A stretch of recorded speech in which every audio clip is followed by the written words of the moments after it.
business world that threaten to knock you off of yours. Purpose Under Pressure is brought to you by the Ruby Group, Sandler Sales Training in Akron, serving business and sales leaders across Ohio, even in Florida, with sales and leadership training. I am Brian Leffelock. I'm glad you're here. Let's turn up the pressure. Now, quick, what's the word I'm looking for? Now I've got to start this again, so I'm gonna restart this. I lost my word, Jordan. So one thing I want you to know is that I am a Sandler trained salesperson. I'm proud of it. And my sales trainer is Jordan Mullet. And the thing I want you to know about Jordan is that he taught me about purpose, or at least he helped me kind of shine a light on what was within. And so I'm glad to introduce him to you. I'm really excited to introduce him to you. Our guest today on Purpose Under Pressure is Jordan Mullet. He's a sales trainer, executive coach with the Ruby Group, Sandler Training, also a proud sponsor of Purpose Under Pressure. Jordan, welcome to the show. Thank you, Brian. Excited to be here. Truly honored to be part of this. Yeah, I'm glad you are, because I certainly am. You and I have had some deep conversations, and they are almost always about purpose. And the neat thing I want people to understand about what Sandler Training is and what you do, that's kind of what you're all about. It's not about hooks and cliches and closes and how to get the next deal done. That stuff happens when you're on purpose and you're doing things right. And that's what you guys are really all about, isn't it? Talk a little bit about what you guys do there at the Ruby Group, what you do as a sales trainer. Give people an idea of what you're all made of. Yeah. So Sandler Training, what we do is we help companies kind of figure out how their top line revenue is coming in the door. And then we give non-traditional ways to be able to increase that. So working with their sales team to kind of understand the dynamics and then look at what do we need to do to tweak those things. And even though everybody comes to us for technique and they like, a different close, a different way of saying things, typically what needs to change is behavior, the things that they're doing on a daily basis, not doing enough of them, not doing the right things, need to do them differently. And then how that behavior impacts what's going on in between the ears, the psychology of a salesperson, the psychology of a sales team, and everything that goes with that. And then if we can get those things right, typically we can get back to technique again, and we can make it easy to have easy conversations in between you and prospects to be able to figure out what's really going on. Let's get to the truth, the whole truth and nothing but the truth. And let's make a decision whether or not if we can work together, whether we can help each other.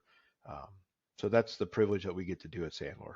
And Jordan, I know you're a man of principle. I know you're a man of purpose, and you're a man of doing things right. And I'm wondering how many people come to you that are already ready to go. They've got their purpose. They've got their behaviors. They've got it. They just need some polish. I got to assume that the number's really small. That is true. So out of all the different people that I work with, it's a very small number where I'm technique only. Yeah. And if I'm just going to throw a number out there right now, I'm at one. Yeah. Is basically top of his game, running at a whole different level, number one in the nation, wants to stay there, wants to continue to improve his game, wants to double. We work on a lot of technique in that situation. Yeah. Other than that, it's hard. It's discovering who you are and what you're called for, what your purpose is, and then being able to, inside of the noise of business and family and all the other things that go on, it's difficult. Yeah. So Jordan, this show is Purpose Under Pressure. We're going to get into the pressure, but I'm interested in first the purpose. I'm interested in your purpose, how you got into this Sandler Ruby Group sales training thing, if that correlates with your purpose at all, both for personally and professionally. Jordan, talk to me about your purpose. Yeah. Well, I honestly did not discover my purpose until after I had joined the Ruby Group, and I left the family business in the end of 2013, made the decision to leave the family business. And so April of 2014, joined the Ruby Group. And I joined through that discovery of leaving the family business. What do I want to do?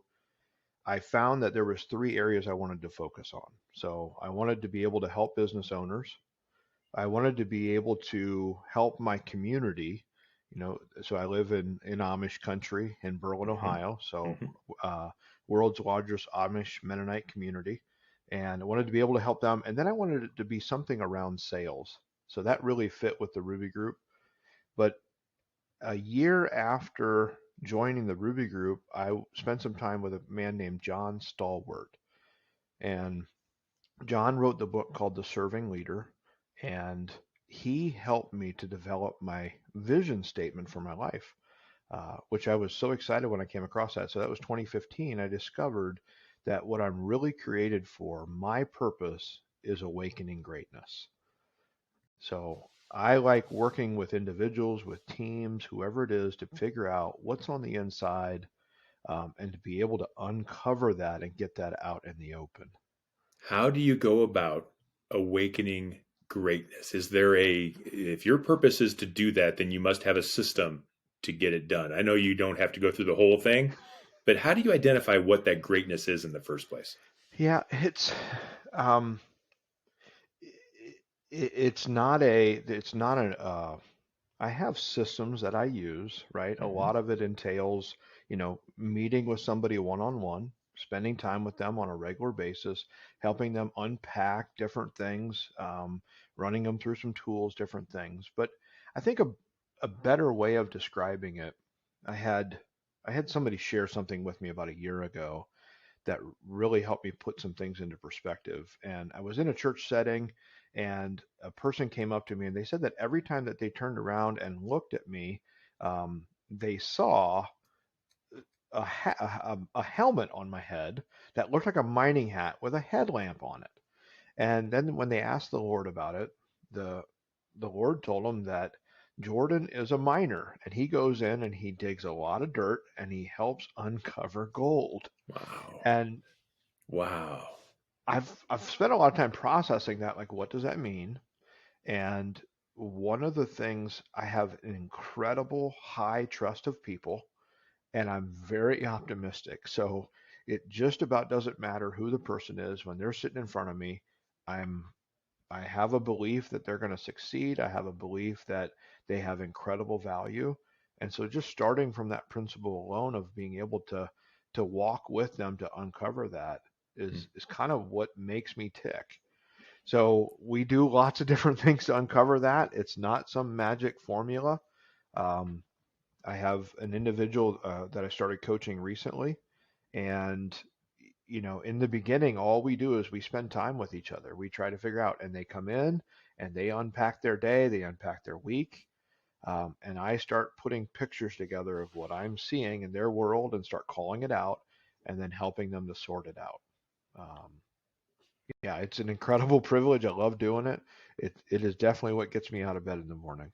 So cool for you to find something that you love to do and that makes you happy, that also helps someone else become great, awaken their greatness. And so let's talk about the pressure, Hmm. because this is a business. You are in a for-profit business. You can't just go around making people great all day and not. So I'm wondering, how does the business pressure, how does the business world responsibilities, how does that create storms that get in the way when all you're trying to do is awaken greatness? What gets in Yeah, the way? What are the problems? well, I can. That's an easy answer for me. Yeah, As you can hear, I'm very people oriented. So how do you think my task orientation is? probably low. Probably low. We had an assessment that we used to use at Sandler, and it would actually look at process orientation on a scale of 0 to 100. I'm proud to say I was single digits. Okay, good for you. Well done. So under 10, right? Um, And what and does if that you mean, Jordan? What does that mean, task oriented? So, okay, if you use DISC, DISC is a good example. DISC is a way of measuring behavior, how we prefer to communicate and behave. And there's two different sides of the wheel when it comes to tasks. There's task and people Hmm. oriented. Hmm. I am 100% at the bottom of people oriented and very far away from task oriented. Yeah, yep, yep. So high I on the DISC. I'm an influencer with some steady relating. And then uh, compliance is how you deal with rules, right? So Hmm. somebody that's high in compliance is a one-way street. There's one correct way to do something, and somebody that's low in compliance, there's many ways to do it. I like to Yeah, think of it as a one-way street versus the salt flats, right? You you can can go just in go any anywhere you want. direction. There's Yep, no yep, yep, roads, anything. yep. That is me. I Yeah. don't like to repeat things. I don't like to do the same things over and over again. In fact, because I had been at my family business for 14 years, and every day we owned a factory, right? There's an office. So that meant every single day going to the same place, day in and day out. Yeah. 5 days a week, we show up at the factory. Um, I like change and different things. So after I left the family business, I and the Ruby Group's office was an hour away. I hopped coffee shops. I would One day I would work at my island in my kitchen. The next day I would work at a coffee shop. The next day I'd be at somebody else's office. And the need for a location for me to go into an office every day was probably within a year or two. It took me five Oh my. until I finally committed. And even then, once I had set an office space up, I was renting a space from one of my clients, and I had a beautiful office, like 3 times the size of the one I have now. And I couldn't even get myself to go and show up there more than one day in a row. And sometimes there was just this rebellion almost inside of me that like I had done the same thing for so long. Yeah. So, And so, yeah, how was that causing issues? How was that making you feel then at that time? well, so then you can imagine that productivity was not one of the greatest things that I ever Yep. accomplished, right? Yep. So hard to be consistent on the things that you need to be consistent in. So, you know, it, I'll give you another example of kind of the other end of this. So now, today, 2023, I have 3 things on my goal list for myself for my business. I create a vision board every year, and I don't know if this will show up, but at the bottom of the vision board is the only thing that I have for business. Hmm. And it says GoPro, Taskmaster, Zero Email, and Calendar. So the Okay. 3 areas that I focus on my business growth is being great at email. In other words, getting to zero inbox, managing my email well, uh, not having past due tasks on my prospecting, as well as anything administrative that I do, and then managing my calendar to be to maximize those areas. Jordan, I'm wondering then, your purpose is to awaken greatness. And these things that you're not good at, these are the things that you need to be able to do so that you can awaken the greatness. Am I understanding that properly? And so, can you give me an example of perhaps when you were trying to help somebody and that greatness was right within your grasp, but these failures to be able to manage tasks and do those things got in the way? Yeah, so one of the if you're in my business, if I'm going to make a difference in somebody's life, it requires prep and margin. I have to have space in my head that when I come into their chaotic world, just their everyday life, if I am not in a place of, let's call it centered, right? Mhm. Where I don't have all these thoughts and tasks and things that are hovering over me, I'm not procrastinating this and feeling guilty about this. I have to be able to come in and be present, Yeah. right? And then to be able to prep well leading up to it so that when I come in, that as they're giving me all these different things that I can easily sort them out and then really give them a picture back of what I'm seeing. So it's not my job to fix their world. All I'm doing is I'm becoming a really good mirror that gives them a picture back so that they can say, "Oh, I don't want that over here." Right? I don't want my day to look like that. I don't want my week to look like that. I don't want these outcomes. And so then now they can see the different controls that go into this, the decisions that they're making that are leading to where they're at. So then they can step back and start thinking, okay, if we're going to make changes, I think this, and this is going to happen. Mm. That's how you awaken greatness. Had a client recently that started with just before the holidays, executive coaching, small business, and within 2 or 3 meetings, I looked at him and said, "Well, that sounds like you're in survival mode." That little phrase right there was a nugget that he had never contemplated. The what that unpacked for him, because he started looking at all the decisions he'd been making over the last 10, 15 years, um, and evaluated that, yeah, he was making decisions based on survival. that the business might not be there tomorrow. So because of that, he never built systems, never did anything. As soon as we just pulled that one thread, um, and the Lord gave me a cool picture with this when we were talking about it. When sometimes when we pull threads, it's Yeah. like you're seeing a tapestry up on the wall, this Yes. gigantic tapestry, and it's woven with all these different things that are going on in your life, the things that you've created, and you start pulling the thread, and as you pull the thread and you unweave it, what it unveils is that there's this incredible window behind that you can look out over this entire kingdom. And the tapestry is beautiful, but Yeah. what it had been hiding, that the view out the window is nothing in comparison. So as he unpacked this, that he was making decisions in survival mode, he had he was not building any systems. So he on his own, like every time he comes back in my office, is making all these significant changes in his business. And I'm just getting like I'm just sitting there like getting to walk alongside of him to do that. And his it's just I mean his business is going to grow because he's changing things. Does it always That happen that quickly? oh my. Uh I every story is so different. Yeah. Um, it, I, so I've been doing this 9 years, Brian. Yeah. I have the privilege today that I get to pick and choose who I work with. So Yes, I sir. don't say yes to everybody, right? I'm careful of who I work with. I am looking for people that are hungry to change, right? So when they come in the door, they're motivated. It's not me being the motivation behind that. I'm not taking on anybody's problem cases. I am looking for people who want to change. So yeah, we do see lots of change pretty Yeah. quickly. Yeah, because they're ready to go. And I'm wondering, Jordan, maybe the $1 million question here.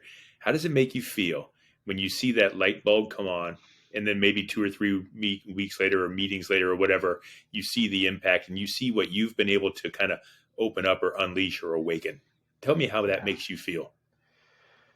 I I don't. Yeah, it's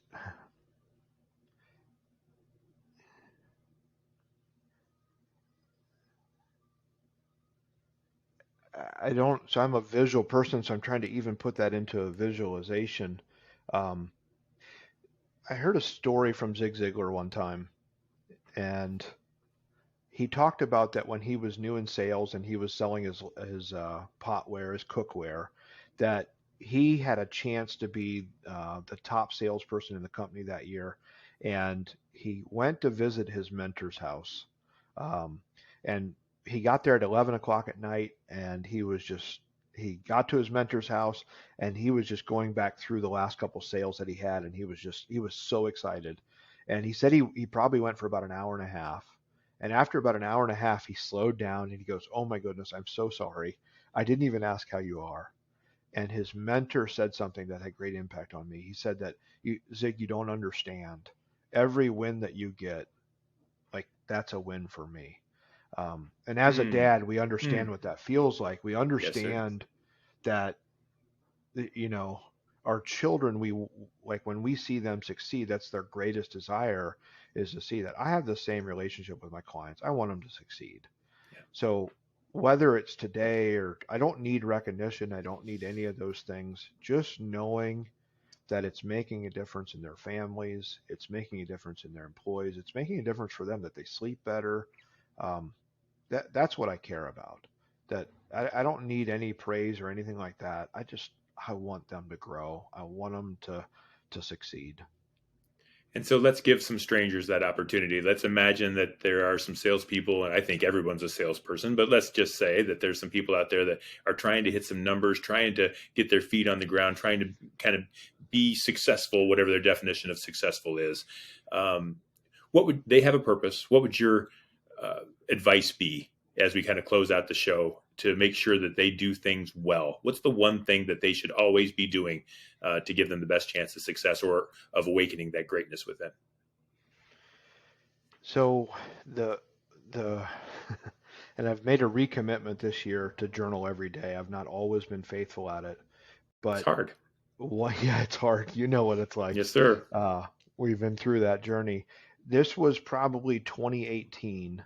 it was probably 2019. I don't know exactly the year, but as I was looking at changing my business, I recognized that each year was kind of repeating, and I wasn't seeing the growth in my business the way I wanted.